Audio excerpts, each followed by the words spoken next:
Stay tuned after this episode to listen to me on the Princess Pod. This episode of the podcast is brought to you by Fort Meigs CrossFit. Fort Meigs CrossFit has given me great opportunity up in this space to, as I say every week, to help me grow this podcast and to be a more professional look. So if you're interested in anything they have to offer, check out fortmeigscrossfit.com. My guest today ushers in a new segment, a question segment at the end. It's a YouTube-only segment. So if you're interested in that, listen all the way to the end to hear the question, and then go over to YouTube and subscribe, and you can see the answer. But he's a staple on this podcast, always willing to step in when I need somebody. And I couldn't think of a better person to kick off the new camera views and the new the YouTube-only segment than with this guy. So I'm excited for you guys to listen to him and I have a great conversation. All right, I'm Scott Buker, and this is the Nerdball Podcast.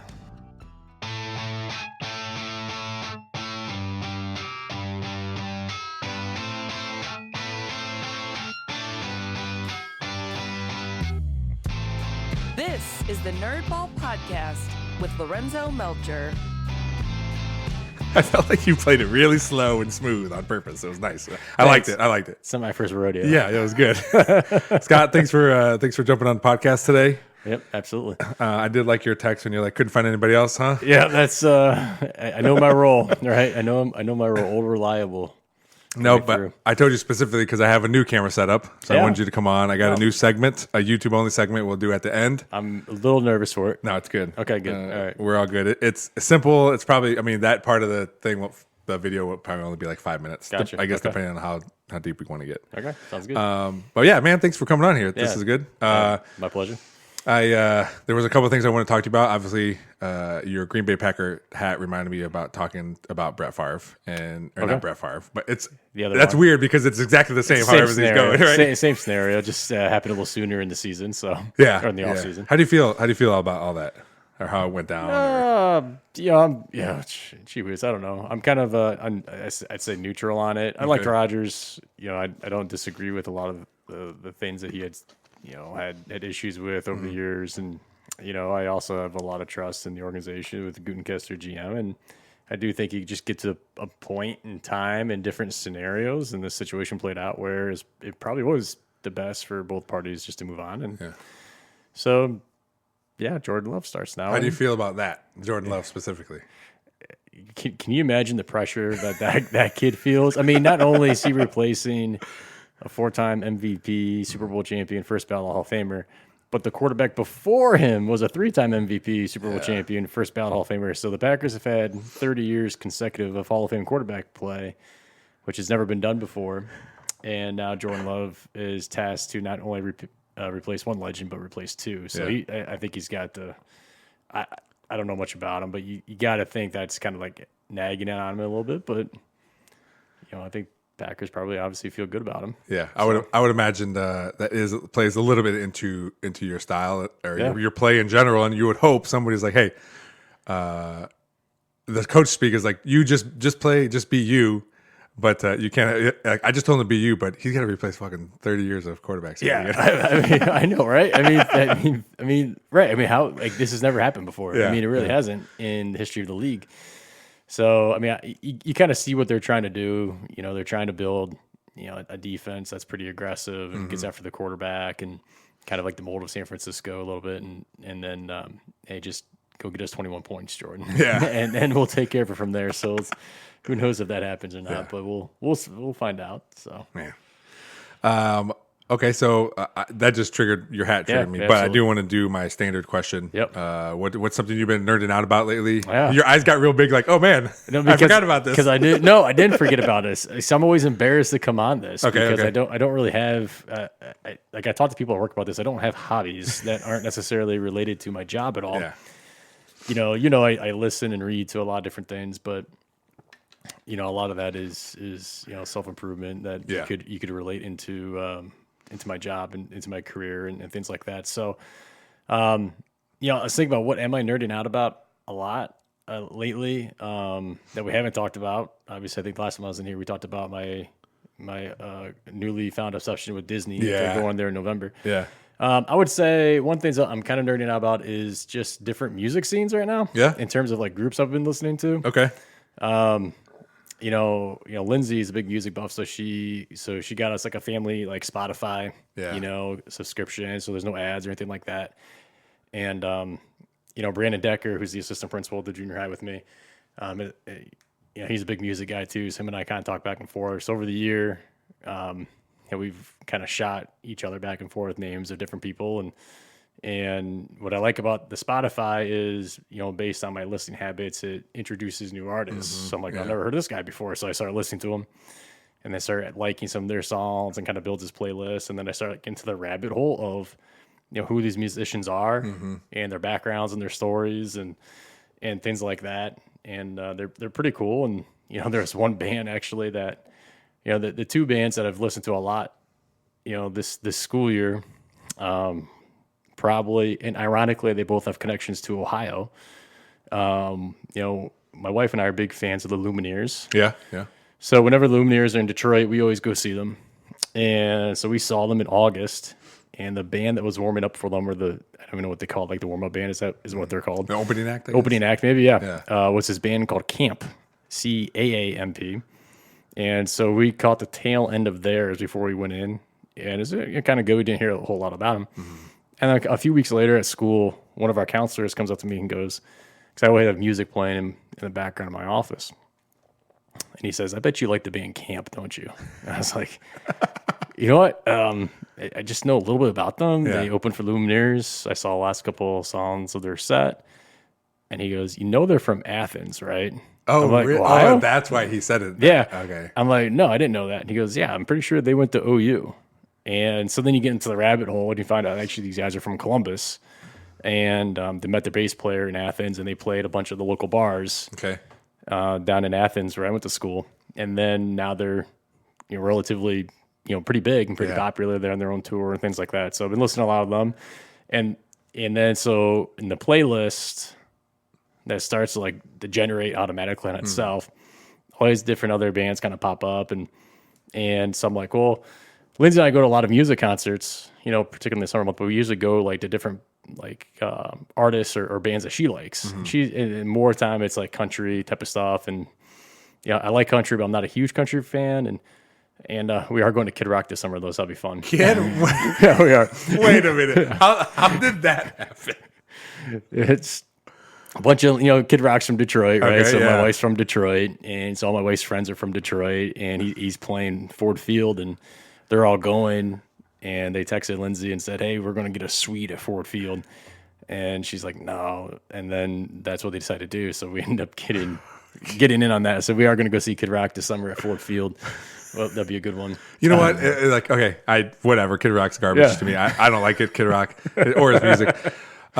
We got tickets a while ago. But I can, that's fair. Yeah. But I can also see, I remember I went to I don't like NASCAR. I don't hate it. I just was never in it. I had tickets to a truck race that my mom got. And I was like, here, it's like really nice passes. You can go check it out. You and Adrian go. And I'm like, all right, we're not really doing anything. This is before we had kids. We went there. And it was we got to park closer than the handicap parking with these passes. Yeah. And went all the way up to the top. We were in this, the big suite area. There's free food and drinks, non-alcoholic drinks. And we didn't even have to go out and sit amongst the normal people. Yeah. We could just be in this area. Right? Yeah, we could just be in this area. And I was like, man, this is how I want to watch these races all the time. Yeah, right. Because I think I was watching basketball or something too on TV. Yeah, no, it's awesome. So I guess, if I were to see him, that maybe. Yeah, so we are doing that. But anyway, so so that's not really the music I listen to now. But so the music generates, and the other story is there's this band of that pops up a lot, and I play and I like their songs and something. So I was going, we go to the CLA's concerts in the summertime, but usually Lindsay's bands that she likes, and so I'm like, well, I want to go to a concert to a group that I've been listening to that I want to see. So look up Camp's tour dates, and they are playing in Detroit in September, but it's a Tuesday night. I'm like, oh, gee whiz, right? And so, and a couple other people, this is probably why they're not this is probably because they're not very popular. They pick weekday nights, in Detroit. Yeah. So this other band that's popping up a lot, I'm like, well, I like them. Let's kind of look at their tour schedule. So it's Oregon, Utah, Jackson Hole, then Waterville, Ohio. I'm like, what? Waterville, Ohio? There's no way that's the same. Yeah. Waterville, right down the road from us. And so I start like researching this band, and they're from Waterville. Oh. And so every year they come back, and the band's called Oliver Hazard. Yeah. And yeah, I've never heard of them before Okay. until I started listening to them. And then they have Oliver Hazard Day in Waterville, and they have their own little music festival. So I'm like, this is sweet. Oh, So I'm nice. like, I'm going to go to this. Yeah. Happens to be the weekend in August where we're at Mackinac Island, so I can't go. Oh, So, no. yeah, right. So yeah, so that type of thing. So just there's. When do you play or listen to music typically? I have it going all day in my office. So I get in the morning, pretty early, anywhere probably around 5:45 or so. And then I get going. It just kind of sets a good little tone, I think, mood, energy. And then throughout the day, it's just playing just repeatedly. And I'm not really in my office a whole lot during the day. So it kind of goes in and out. But that's basically, I don't really listen to it a whole lot Okay.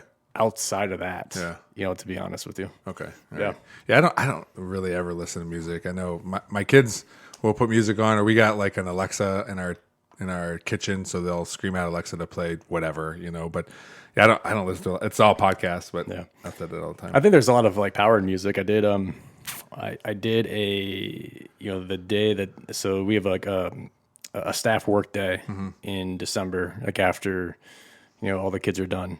And I got all the staff together, and I wanted to have some type of like holiday message to them about take these 10, 11 days, whatever it was, and just kind of be present with your family and be present with the people that you love in your life. And so I put together this little presentation about how actually Decker, probably in mid-October, early October, said, hey, I'm doing this challenge with my brothers and my sister, that we've got to put together our top 10 song lists of all time. And then we're going to reveal them on Thanksgiving when we all do that. So he goes, you're in on this, right? I'm like, I'm in. So like when you go through like your top 10 song lists of all time, I'm like, well, what's the parameters? They're like, what you think is like the most like classically written or the best lyrics? Or he goes, no, just your top 10. I would imagine it's just personal to you, right? It just doesn't matter. Yeah. So like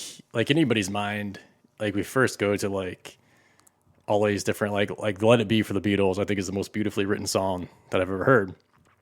But I didn't really have any emotional connection to it. Yeah. So like all the way through this whole process of it. And then Decker and I kind of revealed ours, after the Thanksgiving holiday. And I was like, this is a really good, and mine kind of morphed. Each song had some sentimental value to me, to people I love in my life. Sure.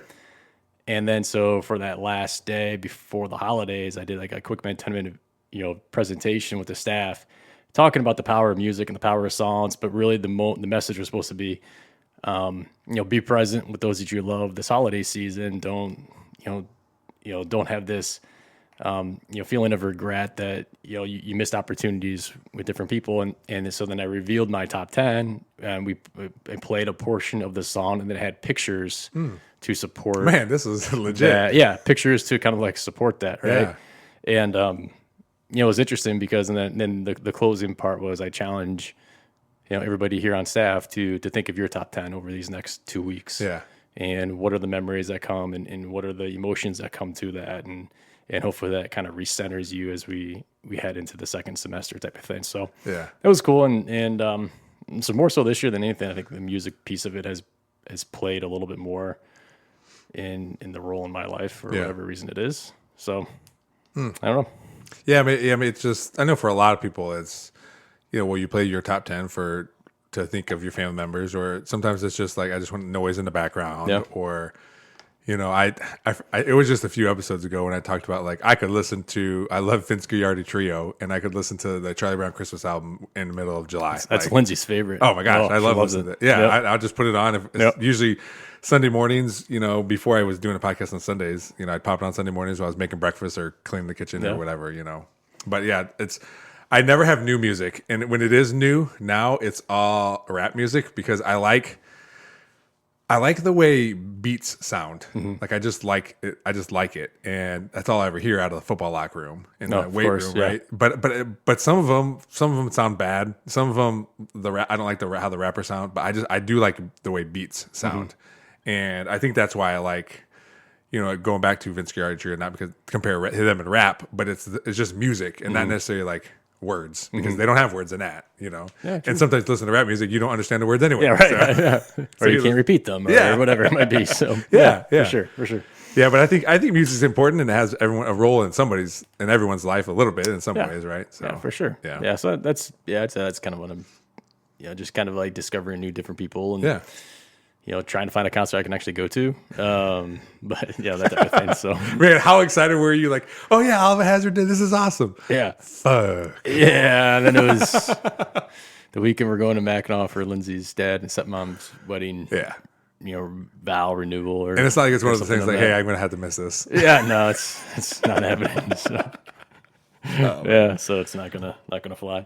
I had Jackie Durr on, and she told me the origins of Yippee Skippee Friday. I listened to it. It's very very close to being accurate. Yeah, so I wanted to talk to you about it. First of all, I think it's I can't. I mean, I know you as you, and I can't imagine you like starting off a Friday morning and be Friday. like, "Hey, Yippee Skippee." Yeah, Yippee well, Skippee. this is generally how it goes. I say, "Good morning. Today is Friday May 5th, and Yippee Skippee, it's Friday." That type of thing. So I've been told I have a good voice for the PA system. Is what some people have mentioned. So Well, I think it's because you're probably never up too high or too low. maybe It's I'm not just really right sure. in the middle. Yeah, maybe that's it. I'm not really sure. It's like NPR. Yeah, probably. Yeah, that's it. NPR voice. Yeah. So she said you got it. You remember it from a principal when you were younger, right? Yeah, it wasn't exactly a principal. It was so I went to Fort Meigs Elementary. Okay. It's and in the cafeteria we'd always have lunch, obviously, and then we'd go out to recess. And every Friday before we would go out to recess, the cafeteria monitors would get all the kids at one time at the top of our lungs scream out, "Yippee Skippy, it's Friday." So it's whenever, for you, I don't remember if that was a 1-year thing at Fort Meigs or every year. I can't remember, but for whatever reason, I've always associated Friday with Yippee Skippy. Yeah. And what like changed where you're like, I'm going to start doing that, or I'm going to do that this year? This is the first year I've predominantly done the announcements. Okay. So the previous principal had always typically had done those in the past, and I think that first Friday I was like, I'm just going to try to loosen the mood, really, to be honest. Yeah. And I think there's some value with the understanding of, hey, let's have fun in school. Mm-hmm. Let's not always kind of stick to the script and be rigid and all these different things. And particularly on Friday, let's not forget to have fun with the kids. Mm-hmm. I think that's really important. And so I think it just kind of spurned from that, and just, hey, don't forget, let's have fun today. Yeah. Type of thing. So and then it just. I had a lot of feedback on it, obviously, as you can imagine. I think a lot of people were surprised that came out of my mouth.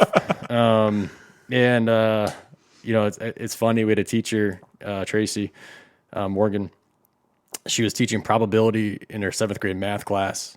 And the terminology they were using were a certainty, a likely, unlikely, or never, I think was that last one. And the odds of something happening. So the kids would have to be like, all right, what's the likelihood of you having dinner tonight? And kids would say, certain. Well, are you certainly going to have dinner? Is there a chance that you might not have dinner tonight? Oh, I guess, but it's likely. Okay.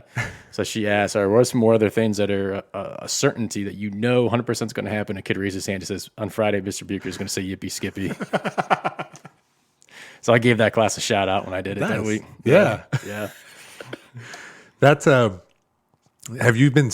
Did you start the year that with like doing that? I believe so. Yeah. Yeah, I believe I did. Yeah, I believe it. There's actually a banner now. I think Jackie. She told me about that. mentioned Yeah. that. It's out there. They put out on Fridays. So that's so funny because again, like it is not that you don't know how to have fun, but like when she said it to me, like it's like okay, because you are. When I talk to you outside of work, I mean, we've known each other for a while, so we just talk how we talk. But then, like, if I were to see you, like, in your job role, I'd be like, okay, he's, like, more serious because he has to be. He's the principal. He's in charge, because I feel that way a little bit, too, at work with the Metro Parks. Like, I can't just be jokey all the time, and there's times for it. And I think that's where, like, in my head, I have to understand, like, yeah, he can still, like, there's still time for that because I find time for it, right? To be jokey and I stuff. think that's important. Yeah.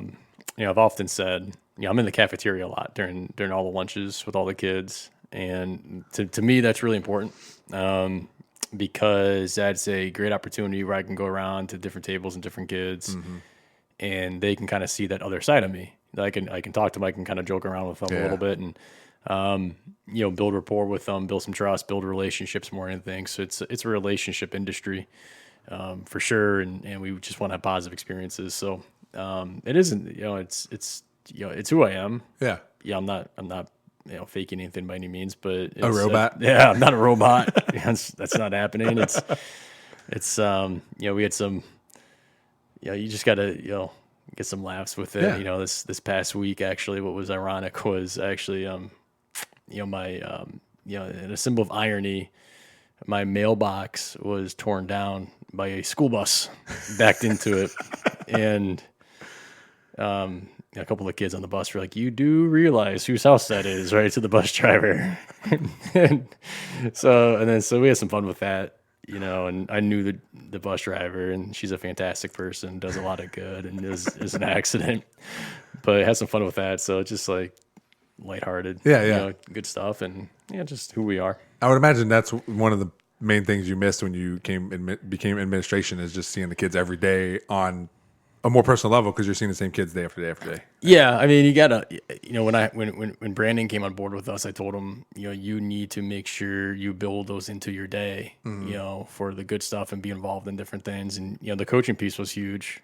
When you're teaching and coaching, have that separation and being able to do that, and there isn't necessarily the same opportunities to coach in the roles now, but you still need to have that student relationship piece of it somehow. If you're involved in different organizations, or you're in the cafeteria, or you're popping into classrooms, or you're just going to the games, you need to have that piece of it, and you have to be, what I told him was, you have to kind of create it. If you don't create it, then it's going to be very easy to get sidetracked with all the other responsibilities of the job. So you have to be intentional. You have to go ahead and create those opportunities for you. Yeah. So that's important. Yeah, it's work, right? You gotta work at making those relationships strong, and work at building that rapport. Otherwise, you are going to be considered a robot who's always in his office.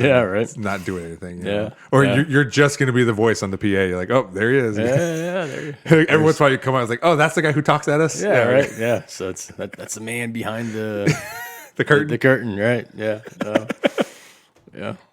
Man, that's cool, man. Because that's one of my favorite parts of my job is just like talking to people, talking to my staff. It's interesting because, I'm a naturally introverted person, but like what I find most rewarding, professionally, are all the different relationships that you make with, whether it's colleagues or students or families or, other administrators across the district, or, other administrators in different schools, whatever it is. And, with me being a naturally introverted person, a lot of my day, what fills my jar up are those interactions.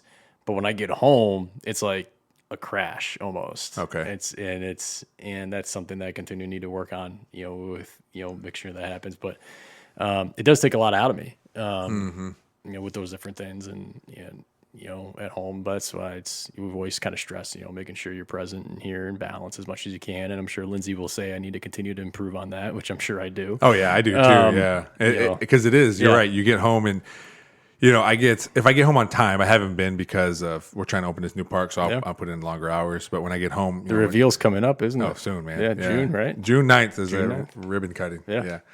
So putting in longer days and then going to this practice or that practice, and then Mateo wants to, hey, can you play video games with me? Or Lillian says, hey, look at this or whatever. And then I gotta, edit the podcast or do something with that. And it is hard because you have all these other things that you want to do, or even that you did that just like, all right, I'm tired. Your mind's always going. Yeah. We got in this situation yesterday where we were all in the basement and Lindsay's exercising on the Peloton and I'm playing with the girls, and I'm, George is kind of walking around. You got to watch her, and Alice likes to play Barbies. I'm like, And I'm up, I'm like, kind of like pacing back and forth a Yeah. little bit. So finally he's like, what's wrong? I'm like, nothing's wrong. She goes, why are you pacing? I'm like, I guess I'm just thinking about a lot of stuff. I just walk when I think. I'm like, Yeah. well, what's wrong? Like, nothing's wrong. It's just, I'm just processing things in my mind about X, Y, and Z Yeah. or whatever it is. It doesn't mean something's wrong. It's just, I'm processing, almost what it is. Yeah. And, so but that is something like I need to continue to work on is because there's a lot of times where it's like, you just shared it where like Mateo wants to play video games, whatever. So you probably sit down and you're kind of like going through the motions, but you're thinking about this other stuff that you could be doing or should be doing or want to do or whatever and then, so you may not necessarily be fully present in there. Mm-hmm.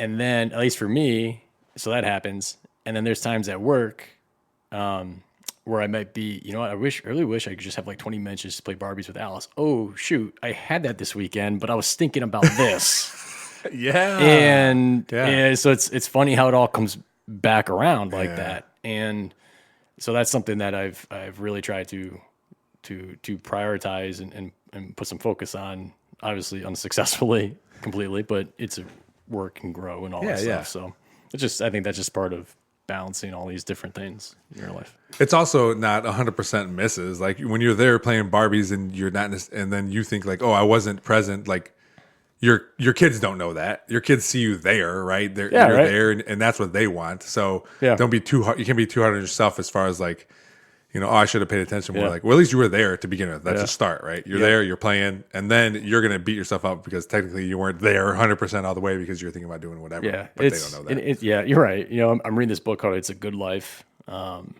It's about this Harvard study. I don't know if you ever heard about this Harvard study. It's the longest longitudinal study I think in history, where these two professors started it. They're obviously at Harvard back like in the 1900s, and they took a population of men who were Harvard students, and another population of men who were not Harvard students but grew up in Boston. Yeah. And then they started. They wanted to figure out what makes a good life. What are the characteristics? And the study is still going on. What makes a good what? What makes a good life? Oh, life. Okay. The study's still going on today. Really? And so obviously, the different leaders of the study have changed, but like once you're in the study as a participant, you're basically in it now. And then like children are in it and then grandchildren are in it. So they've all this longitudinal data from generations, like second and third and fourth generational participants of this. And they originally started off with white men from Harvard and Boston, and now they've expanded it to all diverse needs and ethnicities and genders, and all trying to figure out, okay, and they meet with these people on a regular basis and kind of go through questionnaires and all these different things, and like what really makes a good life. And, to summarize it, it's all about your relationships that you have a lot, but there's a whole chapter about like what we just talked about, how, people when they're 75, 80, talk about, what they at least perceived to be was an inability to balance work and home with moments that we had just talked about. Mm-hmm. So kind of like, I'm like I'm an underliner, right? So I'm underlining. So I'm like, that's me right now. That defined me right there. And it's just kind of interesting kind of reading all about those different components of that book and what that study is coming out with. How do you, this is so simple question. How do you find time to read? Do you always have like a set, like when I read, this is the time I read? I read all the time. Mornings. Okay. So I'm an early person, right? Mm-hmm. So I get up on the weekdays and I'll exercise and then I'll typically read before I go to bed. I'll read, weekends. It's a lot of, I still get up like super early on the weekends before anybody else gets up in my house. Yeah. And then I'm reading the different books then too. It's, if I need 20 minutes to just like not think, or like I need a break, I'll just, get the book out and read it. And so just kind of like, it all just kind of strings together a little bit, but I do, that is something that I've done a lot over the years. Okay. Yeah. Yeah. That was just a quick question, but to go back to that book, are you finished with it? Are you reading it now? I'm about 85% with it. I think I've got like 50 pages left. Is it just about this study? like for the most part? Well, it's okay. So the two authors are the two Harvard professors that are currently overseeing the study, and so yeah, it's basically so it takes profiles of a lot of the different people that have been a part of the study, and it shares like their interviews and what they've learned and their feedback, and it shares like different questions that they ask on the surveys, and then, I mean, these two guys are also clinical psychologists and therapists and counselors and things like that, so they bring in some of their own research on it as well. So it's all about the different components of what makes somebody feel like they had a good life, really. Yeah. So, and it all comes back to like relationship type of piece. Like even like, there's, we just got done reading a section about, people that complain about their jobs. Like my job wasn't a good job or whatever it might be. And the point of that section of the book was, listen, you could have an awful job that you hate, but if you like the people that you work with, all of a sudden is really extremely healthy for you, and you typically get a lot out of it. Yeah. One of the stats that they threw out there a lot was loneliness has a higher rate of a cause of death than things like cancer and smoking and all these different things, and that's scientifically proven. It goes back to your relationships. With that, and it doesn't matter whom or with who or whatever it is. And then they start talking about work. Like if you're able to find an employment where you're able to have strong relationships within the employment, not only is that healthy for you, but you become happier at work, you become happier at home. So it's not necessarily about the job. It's about who you're doing the job with a lot of times. So that's I think key to know. Yeah. Understand and know in a lot of different levels.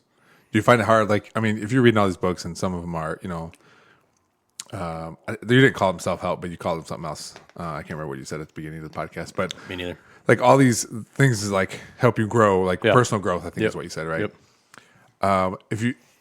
Do you find it hard to like, because in that book specifically, you're like, oh yeah, this is me. But then like, okay, well, how do you help me? Or how do you do this? Like, because I feel like if there's a lot of personal growth books that you're reading, like there's a lot of information coming at you. And at some point you got to like almost pick something or like. Yeah, no, it's interesting. So grow from something. So I don't know if this answers your question or not. So like when I read, I mentioned I'm an underliner and I take notes and whatnot. So like, as I read a book, anything that I find like interesting or fascinating, I underline it or make a little note about it. Yeah.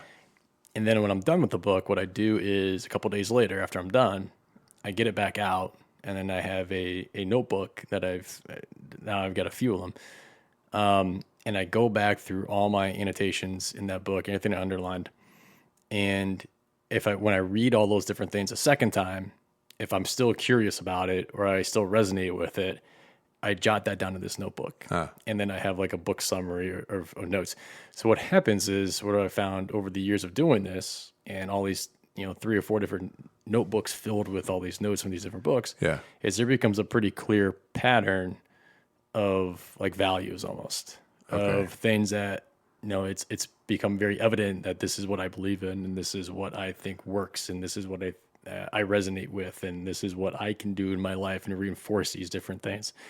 So that's really become evident to me over the years of this is where my mindset is. Yeah, so you could read like 20 books, and when you go through all your notes, you're like, oh, I underlined pretty much the same thing in 15 of these books. Yeah, and this author is saying it this way, this author is saying it this way, and this author is saying it this way, but the concepts are typically the same. And then it's okay. I mean, so to like answer your question before, like, because there is a lot of information about it, right? Yeah. So you got to kind of filter through with what kind of fits your system. Yeah. It's, everybody's got their own, views on it. It's like the example I've said a lot, not necessarily with this, but in just so like people have different views on different things is I remember my first year coaching hurdles for track. I went down to the state track conference, and I literally sat in back-to-back sessions about how to train 300 hurdlers. And the first one was a gentleman, a coach from Purdue, I believe it was. And he was like, hey, the best way to train your 300 hurdlers is have them do, short sprint workouts, 75s, 150s, 200s, 225s with a really short rest interval in between. That's the best way to train your 300 hurdlers. And he's had Big Ten champs, All-Americans, whatever. The very next session I went to was the guy from Ohio State. And he's like, the best way to train your 300 hurdlers are running, 400s and 450s and 600s with long rest intervals. And he's at All-American. So it's like, all right, which one's right, which one's wrong? They obviously both work. Yeah. But it's like, what do you philosophically believe in, based on what's going through, I think, at that point in time. So that's like when I share stuff, I'm like, this isn't maybe the right answer for you, or it may not be the right answer for me, but this is a theory or thoughts, and you got to figure out what works for you. At that point, as a new hurdler coach, you're like, all right, I'm just trying to get some information here. Yeah, and my first two guys I talked to. All right. I think I just went back to Andrea Monheim and said, I'm just like, they're just going to be sprinters. What do they do? Whatever you guys do, they're going to do. Have you read the Book of Joe about I don't think so, no. the Angels manager? Is it Joe Madden? Joe Madden, yeah. No. I'm about a quarter of the way through.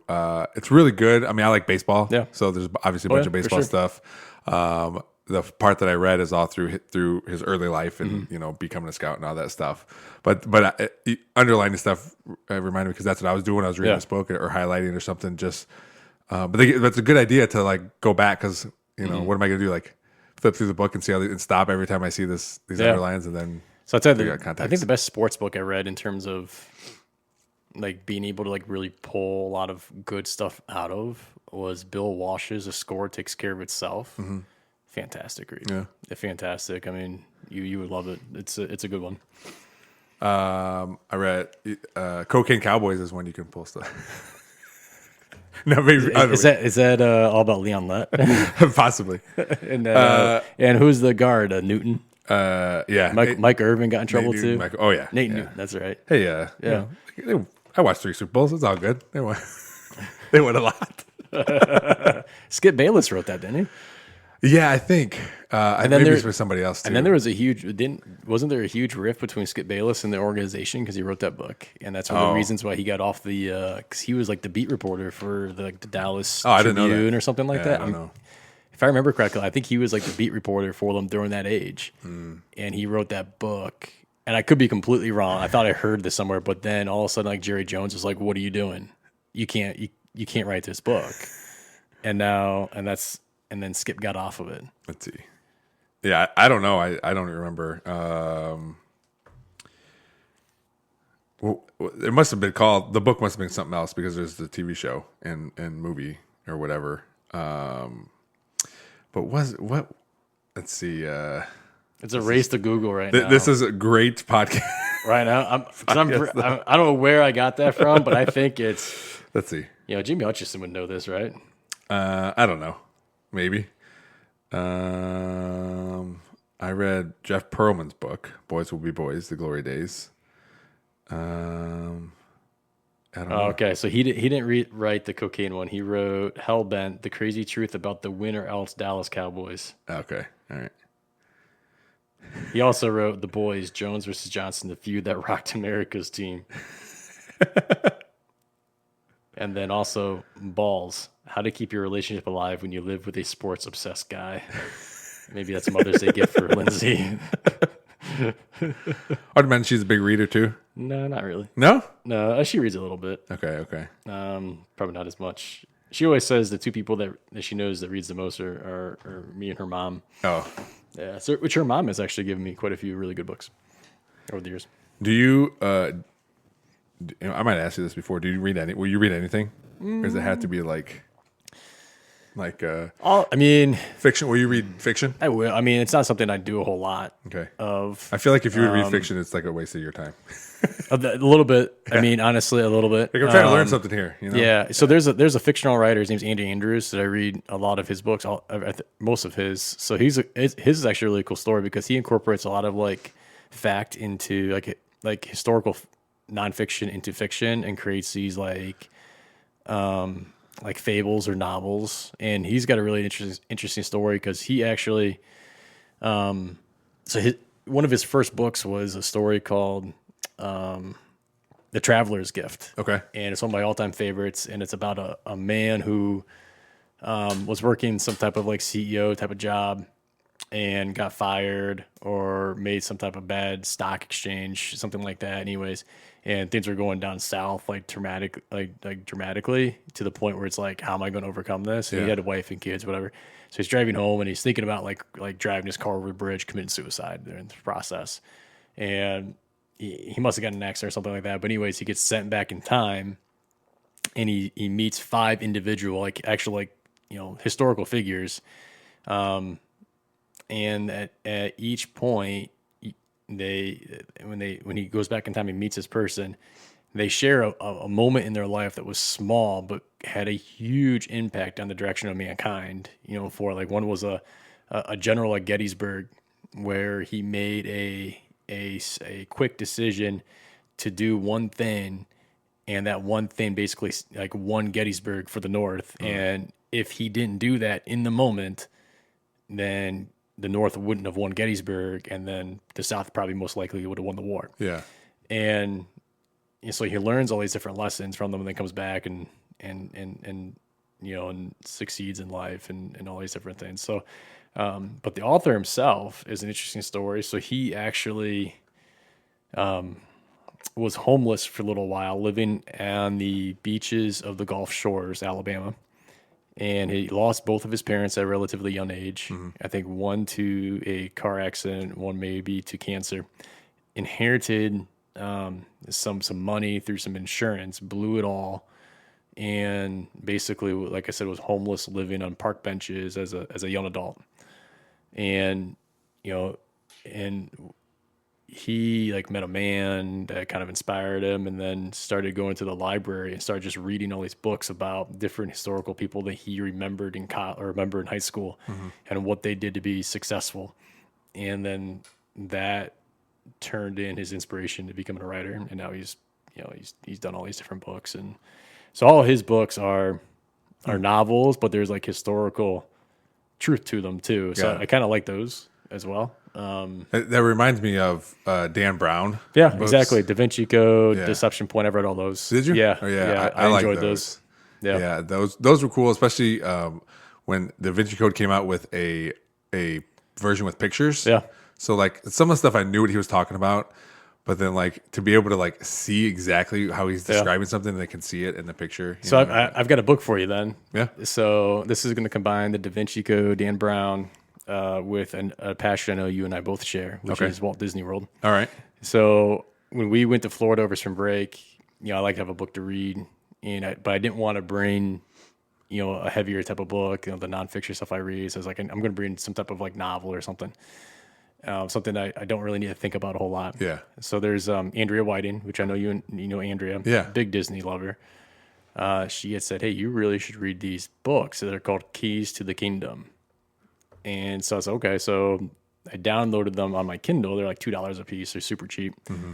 And so I read the first one over break. And basically what it is, it's the main character. It's a fictional story, but based on all the actualities of Walt Disney World. So the main character is given this mysterious key that he's got to figure out what it is to. And meanwhile, his friend disappears. It gives him the key, and this friend worked for Disney, was an Imagineer at Disney. Okay. And so it leads him on this chase of all these clues and these puzzles he's got to decipher using actual things in Walt Disney World to find out what this key opens. Yeah. So think like Da Vinci Code meets Disney World. That's what this book was, which was great for like a non-thinking, week of reading, type of thing. So what was it? The author's name? Oh, gee whiz! Because I looked up. I can't remember Keys to the Kingdom, and it came up Garth Nix. Do you have a picture of it? Yeah. Is that something else? No, that's not it. Okay. Do Keys of the Kingdom, Disney World, and it'll pop up. Yeah, that sounds cool because I do like you said, actual things. Yeah, because it makes it like super believable. For sure. I've always liked like Indiana Jones movies and the National Treasure movies, and the Da Vinci Code stuff. The stuff that actually makes you like think, hey, this actually could happen. Yeah. Type of thing. You try to figure out, is there really truth behind this or not? I know that Andrea loves those Nick Cage movies too. Yeah, they're good. They're good. I think she got a mug. She had a mug that had to do something with those books. I can't remember what it was though. No, I don't know. I can't find it. All the Kings of the Kingdom is like talking about a tour in Disney World. Yeah, so that's part of it. So you can do the Keys of the Kingdom tour in Disney World, which is like they take you underground Oh, to okay. to all the tunnels, and that was part of the book.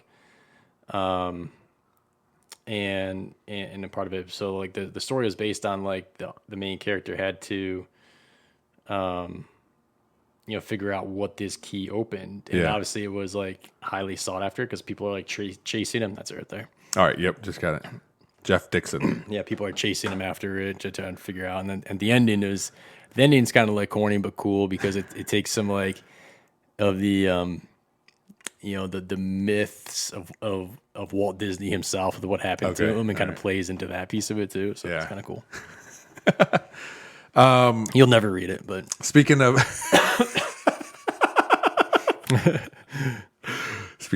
myths, did you ever hear the urban legend that they came up with why they came up with the movie Frozen? no. So they came up with the movie Frozen. Disney did. So people would stop Googling, or when people would Google like Walt Disney Frozen, that the movie would come up and not like stuff about him being frozen. Yeah, That's awesome. That's like a urban legend or whatever. Yeah, that's probably true though. That's probably true. One more thing, it's kind of a hard shift. I want to talk about the freaking Orioles, man. Yeah. What's up with that, man? Yeah, they lost 2-3 to the Braves this weekend, but like 10 games over 500 or something like that. Yeah, so I saw the stat the other day. The Orioles were on pace to go. When I texted it to my buddy, you'll as a baseball fan, you'll love this. Yeah, they're Because it's- 22-12 right now, and if they were in any other division besides the Rays, who started like 14-0 or whatever. Yeah, right. Well, that's what this stat is, and I got to find it. Yeah, they're All right, this post just went out a couple days ago. I saw it and sent it to my buddies at school, who are big baseball fans. Yeah. The Orioles are on pace to go 112-50 and finish 18 games out of first place. Unbelievable. Oh my gosh. Yeah. Right? Yeah. Like you let's see. The good thing is they have that extra playoff spot now. So Yeah, if they and- keep going. So are they overachieving, or is this like are they like a good They're team? good. I mean, they're young. They're good. Okay. Because I don't know anything about the Orioles. I don't know if so, their pitching's going to. That'll be the question mark. I mean, they're streaky hitting. Yeah. But even then, I mean, their worst hitter on the team right now is Gunnar Henderson, who's the rookie that's projected to win all the Rookie of the Year awards. Yeah. And he's hitting like 175, but he's walking a ton. So his getting on base is like 360. Yeah. And he's still a Gold Glove defender when he's on the field. So he's going to be in the lineup. Do you buy? I thought before we've talked about. Do you buy like the MLB package? Yeah, or I get whatever, the Orioles. You can get like the team specific one. So I yeah. get the Oriole one. So I watch most of them. I watched the game last night. Yeah, I think they're good. I think they're going to be there till the end. But I think they're still a couple of years away from actually like legitimately trying to make a run at like a deep postseason run. Okay, yeah. They're a couple starters, Yeah. starting pitchers away, and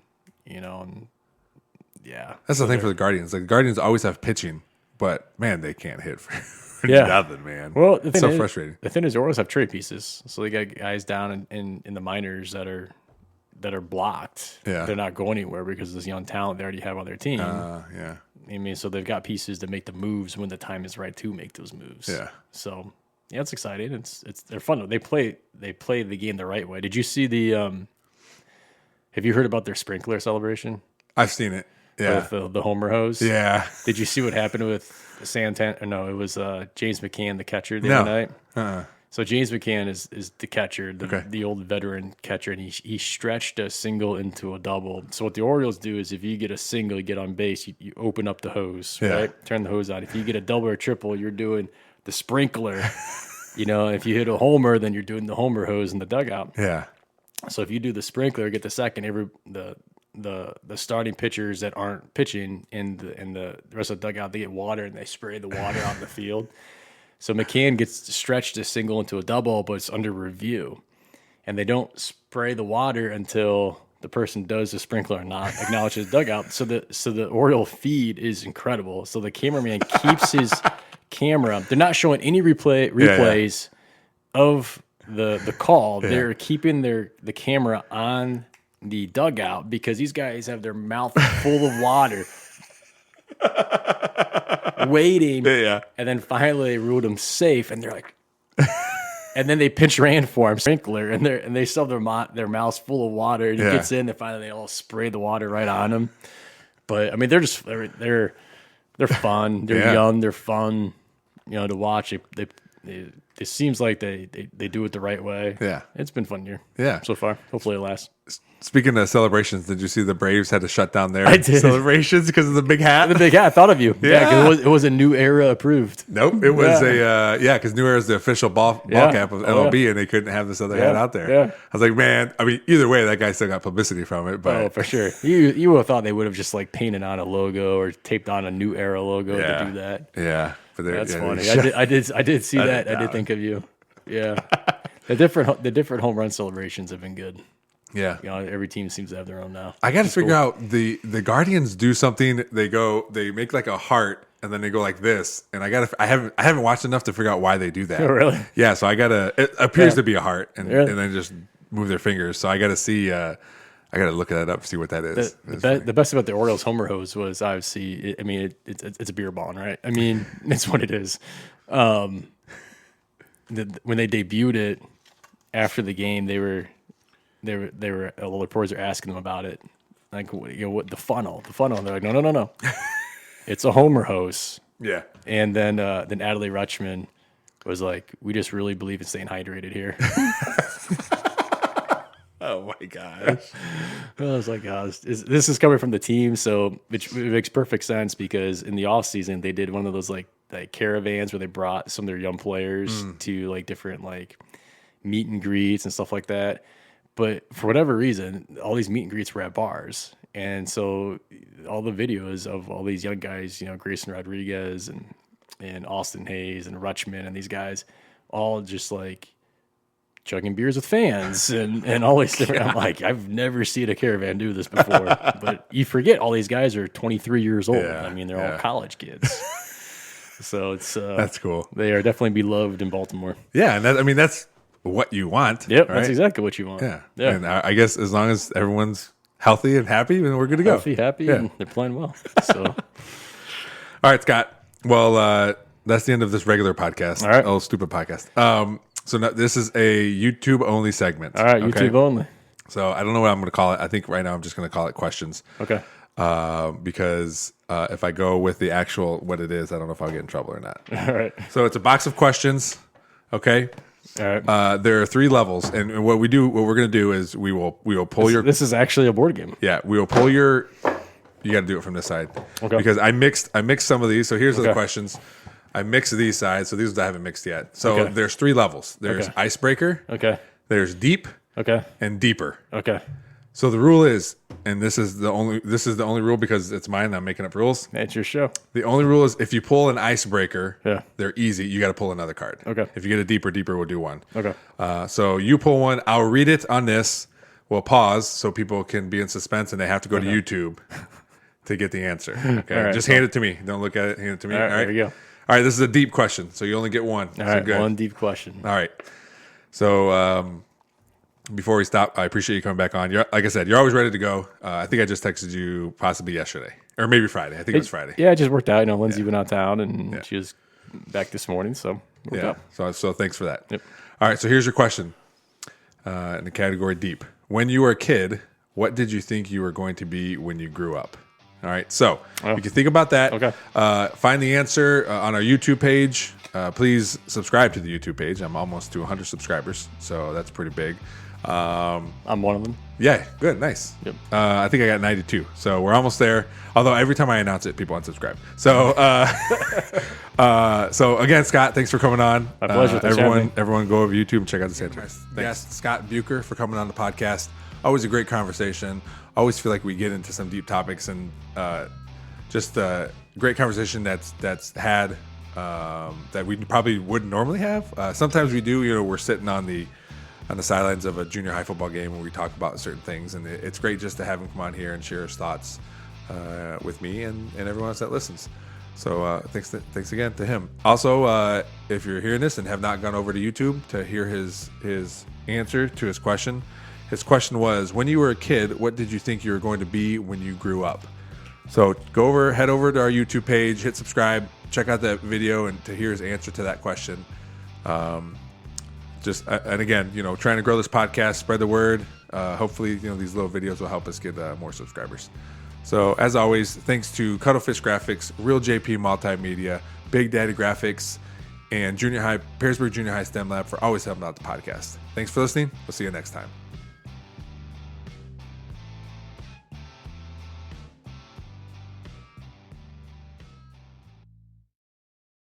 Ladies and gentlemen, it's been long overdue, but here she is back on the podcast, Lillian and the Princess Pod. Just dancing, huh? People. Sometimes people only hear, so they don't always know you're dancing. Yeah. So thanks for coming on. Thanks for being coming on the Princess Pod. Yeah. You've been asking quite a bit, huh, to come on. Yeah. So what do you want to talk about? Anything in particular? My softball game today. Yeah. Well, we had 2, didn't we? Yeah. Yeah. So how'd they go? Terrible. No, they didn't. We did really good. Well, yeah, we won both games. Why do you say terrible? Because we got hit multiple times. Yeah, I think we had like 10 batters get hit. I feel like it was a lot today. I got hit like 3 times. Did you get hit 3 times? Yeah. Yeah. But one of them was on accident by me jumping on the ball. Oh, yeah, you fell. You rolled on it. You pitched today? Yeah. Yeah. How do you feel you did? Good. I thought you did pretty good. Yeah. Yeah. I like pitching better than any other position. What about you don't like first base? Well, I like first base. Just pitching better. But I like pitching better. Okay, all right. Yeah. Nice. What else do you like about softball? We were cheering, but we kind of didn't cheer that much today. That's not like us at all. Yeah. Yeah, well, you guys cheer a lot to the point where sometimes I have to tell you guys to stop cheering so loud. Yeah. I think it's because we were all tired. Yeah, I don't know what was up with that. I don't know. Yeah, I mean, we still played well. Well, I think it's because the majority of it, a lot of us got like hit, and so we were like all tired afterwards because we got hit. Yeah, you think? Yeah. But Todd's been going pretty good for you too, huh? Yeah. Yeah. Yeah. How you had a competition? What was that? A couple weekends ago? It was April 29th. Oh, okay. April 29th. How'd you do there? Do you remember? Good. What did we get here? What did you get? 2/3 Yeah. and 5 firsts. 5 first? Counting the giant trophy. Oh, yeah. Yeah, it's pretty cool. You did a really good showing. Yeah. Especially because last time you felt like you didn't do as well, huh? Yeah, because last time it was because we had to wait for a while for our scores, and I was so tired, so I couldn't do it. Yeah. But now you're right. I'm so glad we waited, because Mom said, I said to her it was at the very end. Yeah. And I'm so glad we waited, so that way I could know. But then either Izzy would get it for me. Yeah. Yeah. Oh, but you were there. Yeah. That was good. I was there. All right. What else you got? Anything else? School's almost coming to an end. Yay, but Yeah. no. Yeah, you like to say you like school. I like school, but I don't like school. Yeah. The worst thing is reading. You don't like reading? I hate reading. Why do you hate reading? Well, I hate learning like words and stuff, like spelling and stuff too. Yeah. I don't know why. I think, So you hate school? well, kinda, sorta, maybe. Oh. Yeah. What do you like about school? Lunch. No, that's what your brother says. Yes, that's what he used to say all the time. Yeah. What actual learning subjects do you like? Art. Okay. Science. Got it. Math. Okay. That's all. That's good. Yeah. Yeah. I like the majority of things. Yeah. All right. Well, thanks for coming on the Princess Pod. Yeah. Yeah. Did you have fun? Yeah. Anything else you want to say to your fans? What did you do you remember what you used to say at the end? Oh no. Did you just say like goodbye, or I don't remember how you ended it. Just watch it on video. I don't remember. I don't remember. But this is the first time on video for you. Well, Usually it's just yeah, audio. But I forget. Yeah, it's all right. Somebody will remind us, I bet, when they click on it. So oh wait, please subscribe. He's almost to 100. Please. Yeah. Please subscribe. Yeah. All right. Is the Princess Pod like together with the Nerdball Pod? Yeah. Everything's the same. Yeah. Yeah. When did you start doing YouTube with your podcast? Probably like a year and a half ago, something like that. I don't remember that. Yeah. Well, you don't watch me on YouTube, so. Because I can't go on regular YouTube according to you. I know, because your security levels. Yeah. Yeah, you can't do it. Sorry. Because we'll say bad words like shit. Dad! And damn. Dad! All right. Well, we better go. We got to go get something to eat. Yeah. All right. Well, good job today. Your games did a really good job. You pitched really well. Okay. All right. Well, we can dance on out of here. Say goodbye to your fans. Goodbye.